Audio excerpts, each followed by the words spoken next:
వెంకటేశ్వర స్వామి వారిని పలువురు సినీ ప్రముఖులు దర్శించుకున్నారు. శనివారం ఉదయం వీఐపీ విరామ సమయంలో ప్రముఖ సినీ కథానాయిక లావణ్య త్రిపాఠి, ప్రముఖ సినీ కొరియోగ్రాఫర్ బాబా భాస్కర్, ప్రముఖ సినీ కథానాయకుడు నవీన్ చంద్రలు వేర్వేరుగా స్వామివారి సేవలో పాల్గొని మొక్కులు చెల్లించుకున్నారు. దర్శనం అనంతరం రంగనాయకుల మండపం వేద పండితుల సినీ ప్రముఖులకు వేదాశీర్వచనం అందించగా ఆలయ అధికారులు శ్రీవారి తీర్థ ప్రసాదాలు అందజేసి పట్టువస్త్రంతో సత్కరించారు. నటీనటులను చూసిన భక్తులు వారితో సెల్ఫీలు దిగేందుకు ఆసక్తి చూపారు. ఆలయం వెలుపల నవీన్ చంద్ర మీడియాతో మాట్లాడుతూ రామ్ చరణ్తో తాను నటించిన గేమ్ చేంజర్ సినిమా జనవరి 10వ తేదీన విడుదల కానుందని, సినిమా ఘన విజయం సాధించాలని కోరుకున్నట్టు తెలిపారు. ఇక తాను నటించిన అనేక సినిమాలు త్వరలోనే విడుదల కానున్నట్లు చెప్పారు. సినిమా షూటింగ్స్ కారణంగా 2 ఏళ్ల పాటు శ్రీవారి దర్శనార్థం రాలేకపోయారని, విరామం దొరకడంతో శ్రీవారిని దర్శించుకోవడం చాలా సంతోషంగా ఉందన్నారు. స్వామివారి దయ ఉంటేనే విజయాలు సాధ్యమని తెలిపారు.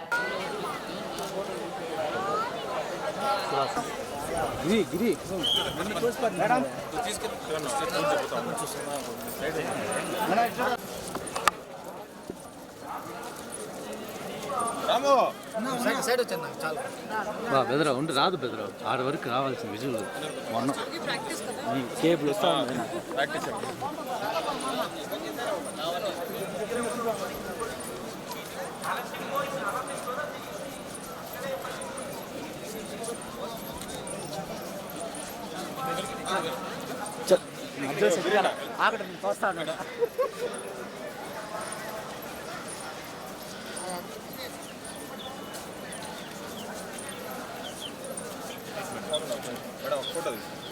చెప్తున్నాను కదా, ఫ్యామిలీ వచ్చాను కదా, కొంచెం టైట్గా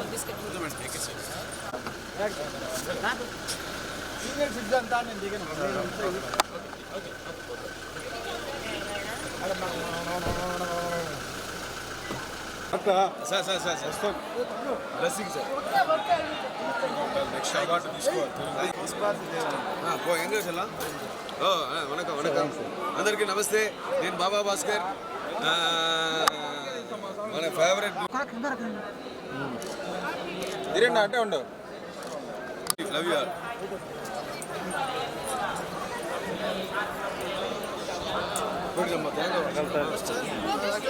చూసా నీది ఫస్ట్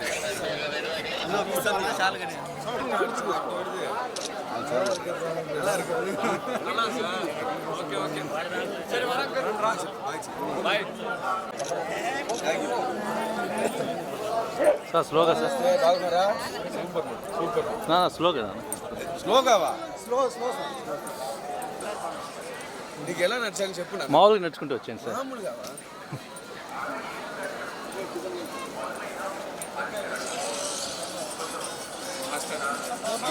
వెనకాల చూద్దాం. అన్నా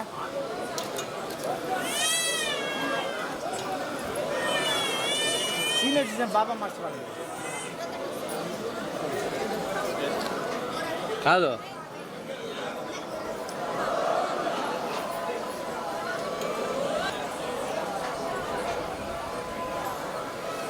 గోవిందా గోవిందా.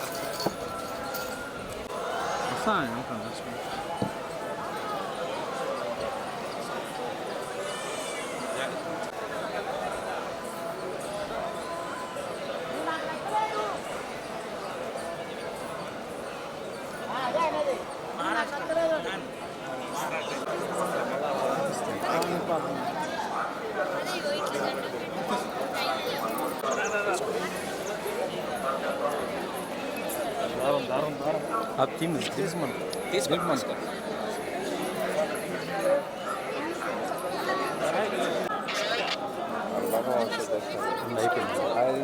అందరికి నమస్కారం.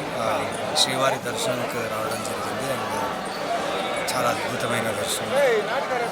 చాలా సంతోషంగా ఉంది, చాలా హ్యాపీగా ఉంది. అంటే కొంచెం గ్యాప్ పడింది, షూటింగ్స్ బిజీ ఉండడం వల్ల 2 years అయింది దర్శనం చేయకుండా.